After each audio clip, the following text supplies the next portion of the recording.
प्रकृति का खेल बड़ा अनोखा होता है दोस्तों, जहां दुश्मन भी कभी कभी मजबूरी में एक दूसरे का सहारा बन जाते हैं। आज हम आपको एक ऐसी ही हैरान कर देने वाली कहानी सुनाने जा रहे हैं जो राजस्थान के रेगिस्तानी इलाके के बाड़मेर में घटी है। एक 100 फीट गहरा कुआं और उसमें फंसे दो प्राणी, एक सांप और एक मोर। वैसे तो सांप और मोर एक दूसरे के जानी दुश्मन होते हैं, लेकिन सांप जो मोर को अपना शिकार बनाता है और मोर जो सांप को देखते ही उसे मार डालता है। लेकिन इस कुएं में कुछ अलग ही नजारा था। दोनों अपनी दुश्मनी भूलकर एक दूसरे को नुकसान पहुंचाए बिना बस अपनी जान बचाने की जद्दोजहद में लगे हुए थे। कुआं गहरा था और ऊपर से सूरज की तपती किरणें दोनों प्राणी कुएं की दीवारों पर बार बार फिसल रहे थे। सांप अपनी फुफकार के साथ इधर उधर रेंगने की कोशिश कर रहा था तो मोर अपने पंख फड़वाकर उड़ने की नाकाम कोशिशों में जुटा था। लेकिन वो कुआं उनके लिए एक जाल बन चुका था। तभी गांव का एक युवक इस घटना की खबर सुनकर कुएं के पास पहुंचा।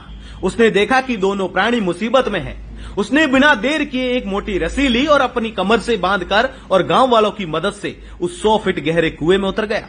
नीचे पहुंचते ही युवक ने देखा कि सांप एक कोने में सिकोड़ा हुआ था और मोर एक दूसरे कोने में अपने पंख फैलाकर डरा हुआ बैठा था। युवक ने पहले सांप को सावधानी से एक छोटे से डिब्बे में डाला और फिर मोर को अपने हाथों से पकड़कर बड़े प्यार से उठाया और गांव वालों ने रस्सी खींची और कुछ ही मिनटों में युवक दोनों प्राणियों को लेकर सुरक्षित बाहर आ गया।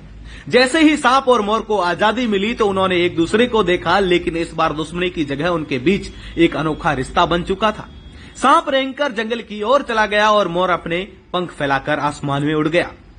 युवक की इस बहादुरी ने गांव वालों का दिल जीत लिया। उसे न सिर्फ दो प्राणियों की जान बचाई बल्कि यह भी दिखा दिया कि मुसीबत के समय दुश्मनी भूलकर एक दूसरे की मदद करना ही सबसे बड़ा धर्म है। प्रकृति ने हमें यह सिखाया कि जानवर भी मुसीबत में एक दूसरे का साथ दे सकते हैं, तो हम इंसान क्यों नहीं। तो दोस्तों, यह थी सांप और मोर की अनोखी कहानी और युवक की हिम्मत की दास्तां।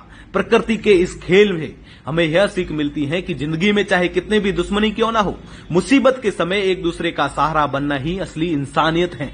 अगर आपको यह कहानी पसंद आई